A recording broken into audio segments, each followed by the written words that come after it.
Hello दोस्तों, नमस्कार। तो आज हम लोग मैथ में स्क्वायर एंड स्क्वायर रूट के बारे में समझेंगे। ठीक है। स्क्वायर को हिंदी में क्या बोलते हैं? वर्ग, है ना। और स्क्वायर रूट क्या बोलते हैं? वर्गमूल। पहले बेसिक डिफिनेशन समझेंगे। स्क्वायर क्या होता है? The square of a number is obtained by multiplying the number by itself. कहने का मतलब क्या है कि स्क्वायर वो नंबर होता है जिस नंबर का स्क्वायर करते हैं ना, उस नंबर को खुद से मल्टीप्लाई करते हैं। इटसेल्फ मतलब स्वयं से मल्टीप्लाई करते हैं। ठीक है ना। तो जो प्राप्त होता है वो स्क्वायर होता है। देखिए, जैसे 5 का स्क्वायर निकालना है, इसके पावर 2 है। ठीक है। दो बार मल्टीप्लाई करेंगे। ठीक है। तो कितना? 25 हो जाएगा। इसका स्क्वायर निकालना है, 8 का स्क्वायर निकालना है, तो 8 इंटू 8 2 टाइम्स है ना, तो ये हो गया स्क्वायर। ओके ना। यानी square of the number is obtained, मतलब जो प्राप्त करते हैं। हिंदी क्या होता है? प्राप्त करना। जो प्राप्त करते हैं कैसे? Multiplying the number by itself, उस नंबर को खुद से मल्टीप्लाई करके प्राप्त करते हैं, वही स्क्वायर होता है। स्क्वायर रूट क्या होता है? ठीक है। The square root of a number is a value that when multiply by itself give the original numbers. Square root of a number, ठीक है, कोई स्क्वायर रूट ऑफ नंबर होता है जब मल्टीप्लाई करते हैं itself give the original numbers. ये देखिए यहाँ पे है। इसको निकालने के स्क्वायर रूट समझेंगे कि ये इसको क्या बोलते हैं? Square root. ओके।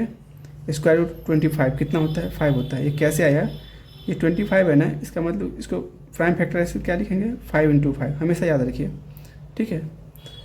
और 64 का कैसे निकालेंगे? 8 इंटू 8 होता है ना। इसको हम प्राइम फैक्टराइजेशन हम अभी नहीं बताएं, लेकिन यहाँ बता देते हैं शॉर्ट में। ऐसे निकालते हैं ना, 5 5 जस्ट लाइक LCM। तो क्या हो गया? 5 इंटू 5। इस तरह 64 का निकालेंगे प्राइम फैक्टराइजेशन, तो कितना हो जाएगा?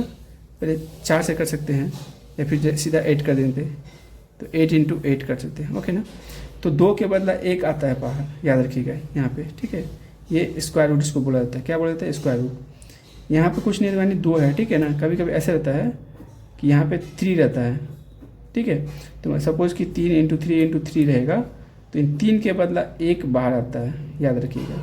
अभी इसमें क्या था? 2 था ना, कि 2 के बदला 1 बाहर आया, याद रखेंगे। ओके। यहाँ पे अगर मान लीजिए कि 125 का आपका स्क्वायर रूट निकालना है, ठीक है, तो यहाँ तो 2 है ना, तो पहले इसका फैक्टराइजेशन कर लेंगे। कितना हो जाएगा? 5 इंटू 5 इंटू 5, 35 होगा ना। लेकिन हम यहाँ 2 है ना, तो पहले 2 का पेड़ लगाएंगे। तो 2 के पेड़ बदला तो 1 आ गया, लेकिन इसका तो पेड़ है नहीं, इसलिए इस पर रूट ही रहेगा। इसका आंसर ये होगा। ऐसे निकालना है आपको। ठीक है। यहाँ समझ लीजिए। देखिए, एक 1 एक नंबर है, इसका स्क्वायर क्या होगा? 1 होगा। 1 का 1 इंटू 1 करेंगे तो 1 ही होता है। उसका स्क्वायर रूट भी 1 होगा। ठीक है। 2 का स्क्वायर करेंगे कितना होगा? 4 हो जाएगा। यानी 2 का 2 बार मल्टीप्लाई करेंगे ना, 2 इंटू 2, तो कितना हो जाएगा? 4 आ जाएगा। लेकिन इसका स्क्वायर रूट करेंगे, जस्ट 4 का यहाँ पे अगर सपोज स्क्वायर रूट करेंगे, तो इसका 2 के बदला क्या आता है पता है ना आपको? 2 पेयर है ना, तो 1 आ जाएगा, 2 आ जाएगा। ऐसे 3 का कितना स्क्वायर होगा? 9 होगा। स्क्वायर बोले तो सीधा आप जिसका स्क्वायर बोले ना उसको खुद से मल्टीप्लाई करिए। 3 का स्क्वायर बोले तो 3 इंटू 3, ओके ना, 9 हो जाएगा। लेकिन इसका उल्टा स्क्वायर रूट बोले तो इस पर स्क्वायर रूट लगा दीजिए, ये जो बेसिक था वो निकल के आ जाएगा, आपको 3 आ जाएगा। ठीक है। ऐसे समझना है। जैसे सपोज कि आपको 5 का स्क्वायर बोले तो कितना आ जाएगा? 25। ठीक है। और इसका स्क्वायर रूट बोले तो क्या हो जाएगा? सिर्फ स्क्वायर रूट डाल देंगे। ठीक है। तो आपको ये 5 आ जाएगा ओनली। ठीक है। ये निकालने का तरीका बता दिया आपको। Thank you.